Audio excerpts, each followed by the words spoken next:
Hello, this is Mary Beth Shaw, Stencil Girl Products. I am here to provide the February recap. This is where I introduce all of the stencils that we brought out during the month of February so that you can make notes, add to your wish list, or whatever. And I'm going to do a few little things with some of them, and hopefully you will find this interesting. So first I'm going to start with my stencil. This was the stencil that I introduced in February. It's the tape holder. And I designed this stencil because I like to make my own hand-painted tape, like using medical tape and even masking tape or just whatever. And I never have a place to store it. So I kind of designed this little tape holder using our heavier Mylar, the 10 mil Mylar. And here is an example of how it looks when it's loaded up with tape. It's just this little flat storage thing. And there's some handmades on here plus some store-boughts. And now I have an easy, way to carry my tape around and keep it with me in a really compact format. And then a friend of mine suggested I could use it for strings or embroidery materials or yarn or whatever. So I thought, what about some of these cool ribbons? So I think I'm going to do like little themes. This will obviously be kind of the nature looking one with more natural materials. And I thought it'd be a fun way to store things in just a little flat way that could travel with me with my journals and so on. So anyway, that is fun. I have some papers here, and these are some painted papers that I've made, and I thought they could use some embellishment. So I'm going to use some of these stencils to embellish them. Let's start with the offerings by Butler, first of all. Anne came up with 5 stencils during the month of February, and these are all patterns that are really nice.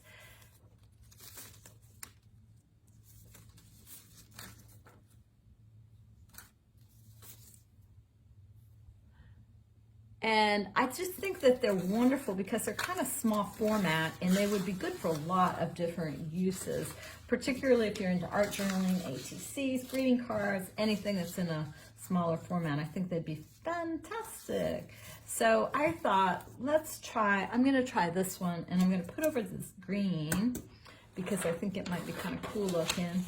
And I'm going to use some VersaMark, and I'm going to just put it on with a little sponge to pounce it, and then I'm going to use some metallic embossing powder from Seth Apter. This is some of his new stuff by Wow.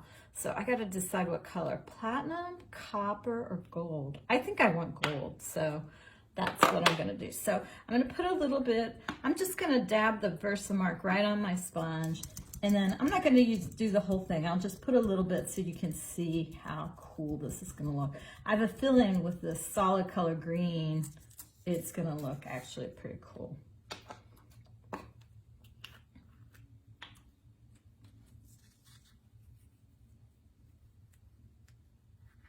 I don't know why I made these green painted papers. Oh, it's text on the back too. I obviously had a green project in mind, but when I was looking through my stack of papers, I thought, what on earth was I thinking? So anyway, I thought it could use a little bit of embellishment to make it maybe pop up a little bit more.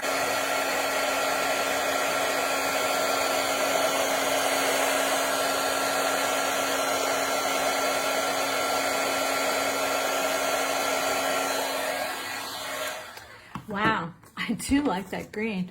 That the gold completely transforms it. Yes, it's really actually looks very nice now. Seth's new embossing powders are kind of interesting. They're a little bit kind of rough, kind of grungy. I like a lot. And Anne's designs are really great. They are crisp and just stencil exactly the way you expect them to. They're really good ones. I kind of like this little wave pattern. I think I'm going to use that one a lot. Or, well, I don't know if you call it waves or scallops or what, but I just like it. I think that'll be really cute. And I tried this one, and this looks really nice with this variation of the circle sizes. Let's try that on some so you can see what I'm talking about. I just was, it just looked different than, for some reason, than what I was expecting, and I just really liked how it came out. So let's put it on here, and you know what would be kind of cool would be to embellish this with maybe, oh, how about this hot pink? Oh yeah, baby. Got my sponge back. We'll just do a few around here.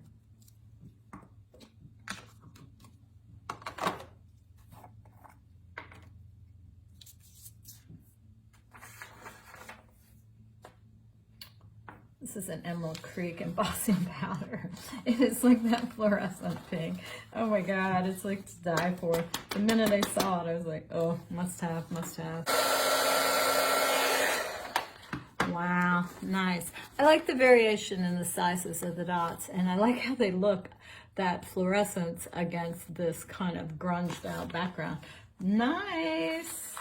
That's gonna appear in a journal coming soon to a journal page near you. All right, let's see what else we got. So that was Ann Butler. Thanks, Ann, for some good ones. Next up is Jennifer Evans. Now, Jennifer has 5 new stencils, and she went 2 different directions. The first is this pear that kind of goes together with the flowers and little paintbrush wide brush strokes, which is really nice.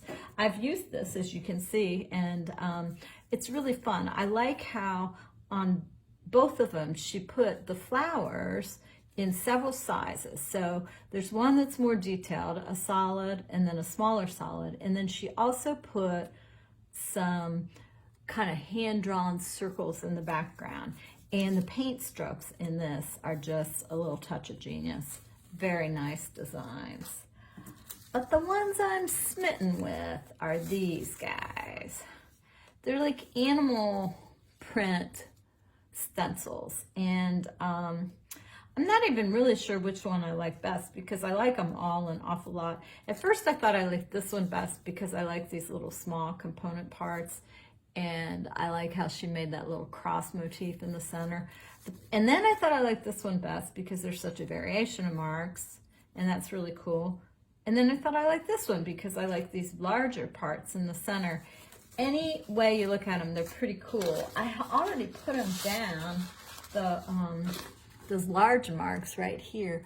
Look how cool they are on there. It's like you couldn't really make up that kind of design on your own, which is that's what I like about it, when it's like not something that you would think to be drawing on your own. Here's an old kind of it's a paint swatch that I've just got some other paint on top, and I think I'm gonna do something on this maybe.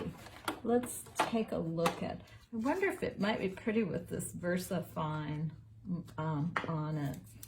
I wonder if I can go through the stencil. I honestly don't know if I can do this or not. I might need to use the sponge, but let's give it a shot. Oh, you know what? I think it might work because of how this is erased. Oh yeah, it gets a little messy though. If you're not a person that likes a messy result, you might want to use this instead. Let's go down to the other end and we'll take a look how it does it when you pounce through it like we would normally do. Yeah, it's going to be a lot more tidy if you do that. Oh, or not, because that sponge was sort of wet. But either way, I do like that result, and I'm going to let it dry down because I know I would use this in something. That blue and brown, you know, contrast is pretty cool. And I love these little dots, and I really like how these look very much hand-drawn, and I love that. Love, love. Carol Wiebe has 6 new stencils, and they are all in a music theme regarding string instruments. And then she has this accent stencil with just music notes on it that is a lovely pattern that you could just use with almost anything. Anybody who is into music is going to love this one for sure. Isn't that sweet? All those musical notes. I don't know. I just think it's such a simple pattern, yet it's very compelling. You don't even realize they're musical notes until you look closer, and that's so cool. Then there's all these different sizes of these string instruments, guitars and banjos and ukuleles, all stylized for any need you might have. These larger ones, she even made little arms here that you could have, you know, you could do a piece of art with somebody had their arm holding the instrument. And I'm just like, these are pretty darn cool. I really, of course, you know me, the abstract girl. I love like the little component parts of it, the round part there and the stem and, you know, all the things that I would use the abstracted bits for, because I'm just a little weird like that. I'm gonna grab this and I am gonna put something on here. I wanna get the whole half of this down here. I think this would be cool looking.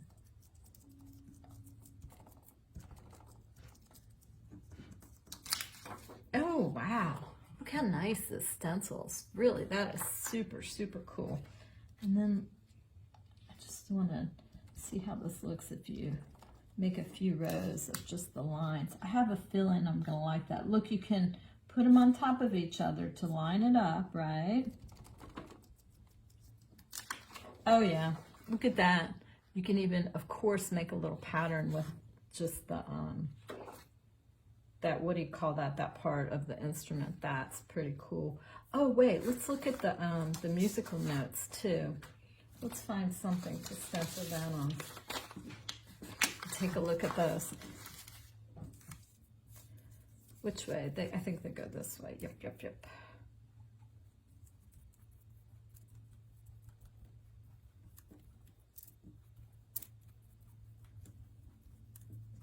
I know I'm going to use these musical notes a lot. I like to use music in my work anyway, and the idea of being able to stencil it is really fantastic. Plus, we've got some other music stencils that I bet these would pair up with beautifully. Oh my gosh, look at that. How cool that looks. Nice pattern. You know, you could turn it different ways and you wouldn't even necessarily know what it is. Nice job, Kara Wiebe. And last, but certainly not least, is Cecilia Swatton, who did 2 ATC stencils. And I'm going to show you what ATC stencils are all about in the event you have never been introduced to them. So this is what you get. You get a 9x12 stencil that has 9 different ATC size stencils. This cat came in here, so you got the mask and the stencil. Now, normally what I do when I get them is I cut it immediately into its 9 pieces because I like to use them smaller. So I was in the process of cutting this other one down and get a lot of cool stuff. Ginkgo, here's a swan, a stencil and a mask. I think this is an eagle or a hawk, I'm not sure which, a stencil and a mask. Some botanicals, all sorts of shapes, very reminiscent of Cecilia's work, which Cecilia has designed for us for a long time, and she just does such a great job. The thing that these ATCs are great for is anything that you're going to work on a smaller scale. So if you're working in a journal, or you're making a greeting card, or let's say you're making an ATC, I mean, gosh, these are no-brainers, right? Look at this hot air balloon. This would be great on a greeting card. Let's put, I like this one so much. This is a stencil that obviously we have all these in larger sizes, and I love this in a larger size. It's so pretty. Let's put it right there. And let's think about what we're gonna do with it. And, ooh, this saffron color would be really cool on that, right? Yeah. Hello. I kind of want a little bit of a red to write underneath it, so I think I'm going to put this down and then I'll emboss on top of it. I think it'll emboss over a VersaClair, I hope. We shall soon find out, right? Okay. So there we are. I didn't do the whole thing intentionally. I want it to be, you know, a little bit, you know how I am, a little bit abstract-y. Oh, it does look like it's going to hold it. It has got such great coverage, though. I'm not sure we're going to get any of that underneath color. That's all right, because the saffron is so beautiful. It'll stand on its own beautifully. This is a line of embossing powder designed by Gwen LaFleur for Emerald Creek. I like that. Very nice. I think I might like a little bit of this color kind of edged around it if I can get it on there. Yeah, I can just sort of buff it around the edge. This one's about ready for a greeting card, right? I think my mom might like this. So there you go. So we have a lot of variety for all your stencil needs. I hope you enjoyed this recap of our February stencils. Thank you so much for watching. Do you want to make more art with stencils? Just check out Stencil Girls Techniques playlist for more tutorials. And never miss a new video when you subscribe to our YouTube channel.